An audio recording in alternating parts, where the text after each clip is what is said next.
up, JP Nation? It's your boy JP.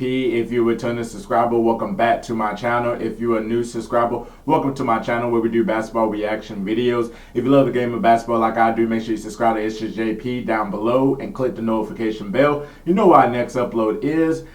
Merchandise is going to be dropping this Friday, so watch out for the link to the shop. It's going to be coming out soon. It's going to be fire. Can't wait. Today we are reacting to Basketball Time Machine, NBA Legends on why Larry Bird was a cold killer. I can't wait to get into it because we all know about Larry Bird, that he was just a cold-blooded assassin here. So let me know what you want me to react to next, and let me know your thoughts on why Larry Bird was a cold killer or a game that he was a cold killer. Without further ado, let's get into the video. Bird has to hurry. 5 on the shot clock. The turnaround. Bryant goes all night, and he's going to the line.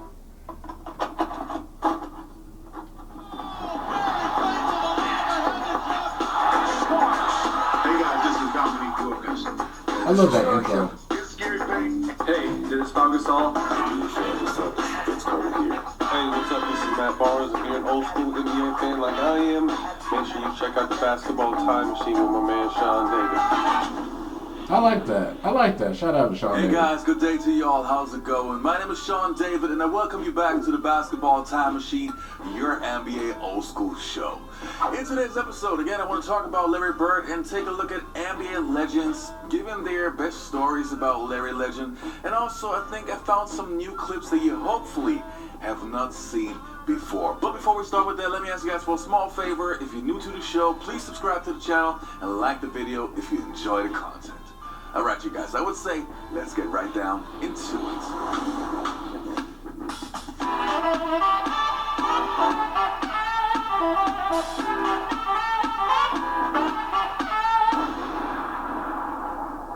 Let's get it.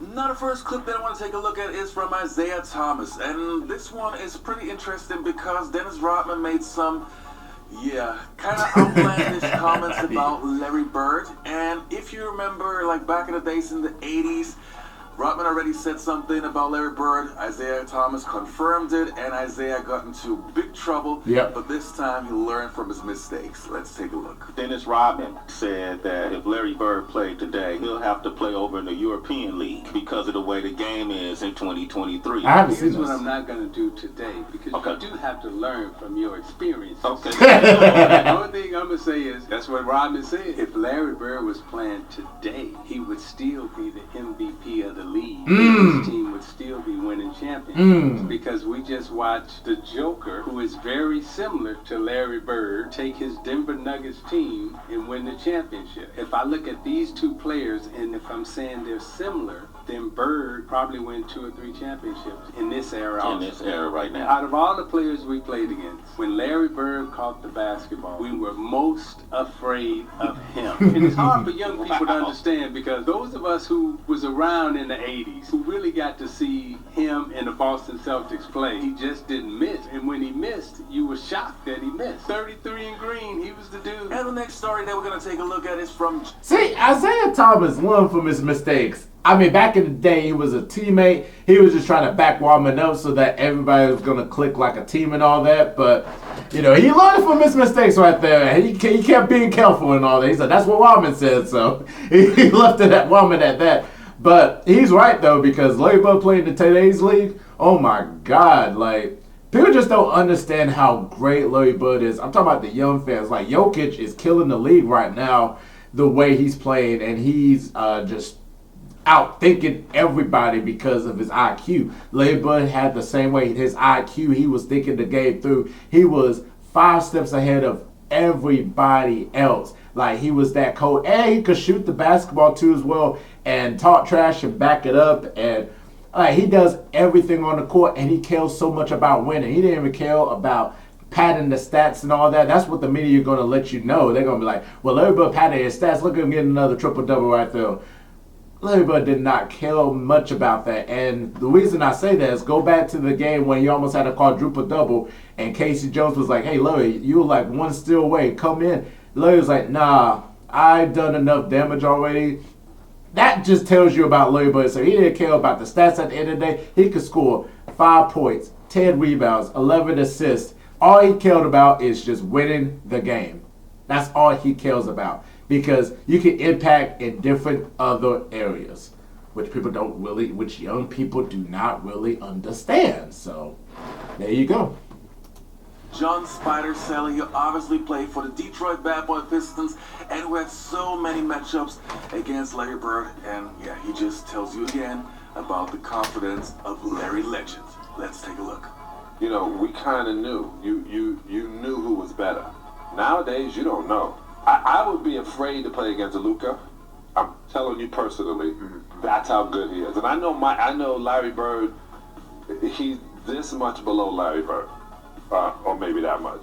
But Larry Bird would put fear in me and everyone else, just like Luka. So when you said that Larry would put the fear in you, like, walk me through that. What do you mean by that? Larry knew me since I was a sophomore, because we would go up there.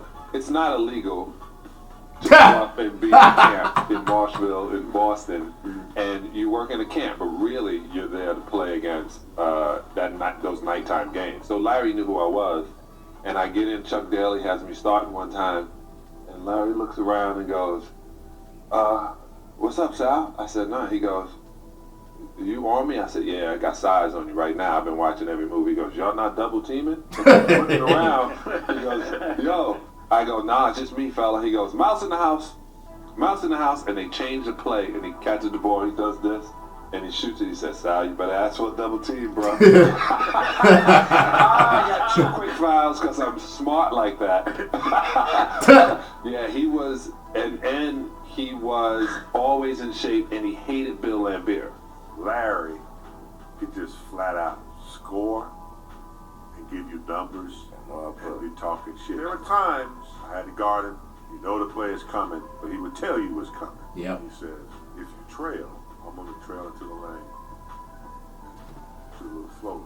And he said, if you fucking pop, he said, if you try to get over the top, he said, I'm going to pop to that corner, bust a jump on you. I'm like, I'm all up on it. You know, I got his shirt tail, I'm holding it, you know, I'm like, you know where I'm from. I'm from Gastonia. He ain't talking, Sure enough, man. The ball comes in, DJ takes a couple dribbles.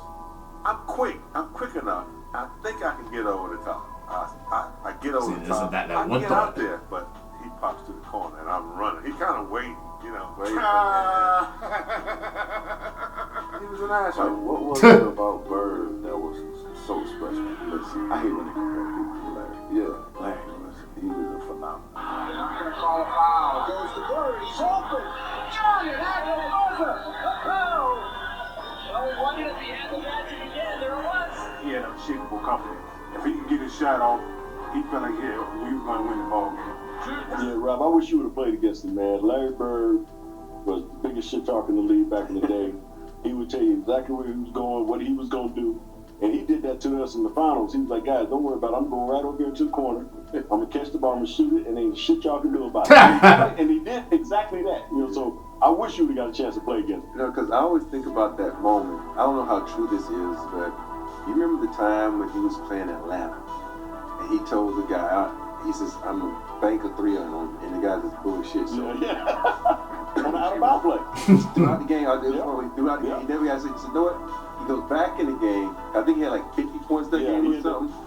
I noticed it because Kevin McHale ended up having the most points ever scored by a Boston Celtics, right? At that time. And Larry told him he should have got 60 because he broke it against Atlanta like 2 or 3 days later. And it was in the bench, Atlanta bench got in trouble because they out here rooting for I'm like, you can see it. If you go back and you can see the bench, every shot he made, they're going crazy. It's like he unbanked this one. Like, see, that's what you want, because when someone's telling you what they can do and you can't stop it. Larry Bird basically taught me how to track stuff. It was my second game of my career, and I'm scared to death already. And he walks out, and he just stands next to me, and he leans over and he looks at me.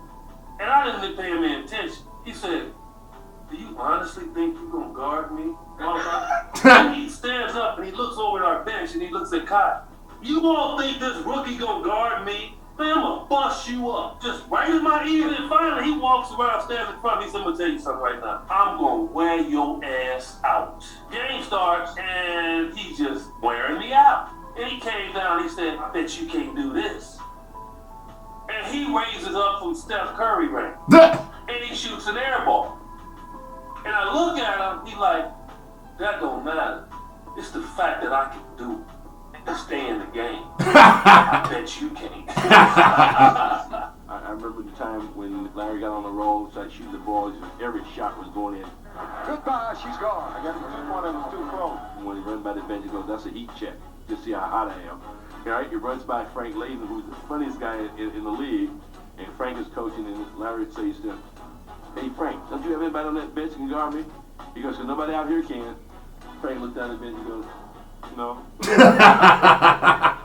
Athletic now, but his ability to shoot the ball, depending upon the team he's on, like he can get anywhere he wants to be and shoot over smaller players. And he was one of the most crafty players the game has ever seen. So I think his game translates to any time period. Larry Bird talked a lot of shit.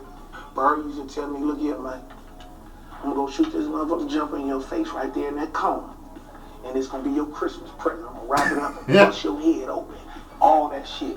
He was the coldest dude I ever seen with that shit, man. Everybody be talking about these greats. They don't be always mentioning him. He was the shit. You know, before I let you guys go, I want to talk about the comment that Dennis Rodman made about Larry Bird. Now, you guys probably know Dennis Rodman is one of my favorite players of all time. I love that dude so much. And I was very, very much surprised about his comments about Larry Bird playing in Europe in today's NBA, which I think is just bullshit. Come on, Dennis, you should know better. And it's kind of interesting to see how people compare Larry Bird to Jokic. Yes, they have similarities in their basketball IQ and their court vision and not being the most athletic guys and so on. But to me, there's still one major difference why I still have Larry Bird way higher than Jokic, who still is a great player in my opinion. But the one thing that separates the two is the killer instinct that Larry Bird would do whatever it takes to win. He would die for a loose ball. Yeah. He would mentally kill you with his trash talking and so on. These are qualities that not every great player has. And this is what separates Larry Legend from many, many other great NBA players. Sean David made a great point regarding about the difference of Nikola Jokic and Larry Bird. There's like one major difference with Larry Bird. Larry Bird had a killer instinct. Like, he wants to win so badly. He will talk trash to anybody, like any player, any coaches, anybody from the bench and all that. Now, the trash talking is not really happening in today's league. You might have some trash talkers, but referees is going to quickly get the technical foul and then, you know, 2 free shots and all. So they try to eliminate the trash talking though. But I wish trash talking was still around though, because trash talking, like, it's part of a game. You know, you get into the opponent's head just to see what they will react to. So Jokic is not a trash talker. Jokic is just going to get things done. Like, he's very smart, court vision. He can shoot the ball too as well. And you know, his footwork in terms of post moves is unbelievable. So, you know, he's dominating the league with his skill set and all. You know, but yeah, Larry Bird, it was just so much different, so much colder. Like Gary Payton said, like, we just don't understand why he don't be mentioned enough as one of the greatest players of all time. You're always going to talk about LeBron. You're always going to talk about MJ. You're always going to talk about Wilt Chamberlain. You're always going to talk about Magic Johnson, Kareem. But his name really never been mentioning up unless they're talking about, like, shooting. But he was unbelievable. He averaged 10 rebounds a game. 10 rebounds in his whole career. So, yeah, Larry Bird was so cold and was just so vicious. Look, if Magic Johnson did not exist, Larry Bird would be sitting at more than 3 championships. He could at least probably got 6 championships. That's how cold he was. But since Magic Johnson was there and they both had that same mentality in terms of winning championships, like, they were going back and forth. But like I said, if Magic didn't exist, Larry would probably have more than 3 championships, in my opinion, though, in the 80s. And definitely comment down below and tell me a game or how cold Larry Bird was in your opinion. And yeah, the Dennis Rodman comments, we already talked about that a lot, you know, in these in previous videos, that it was just stupid and delusional. Larry Bird cooked them, and Dennis probably still haven't forgot it though. So just let me know your thoughts down below, and then also let me know what you want me to react to next. Subscribe to ItzJustJP for more content. Click the notification bell. Know where our next upload is. I'm JP, and we out of here. Peace.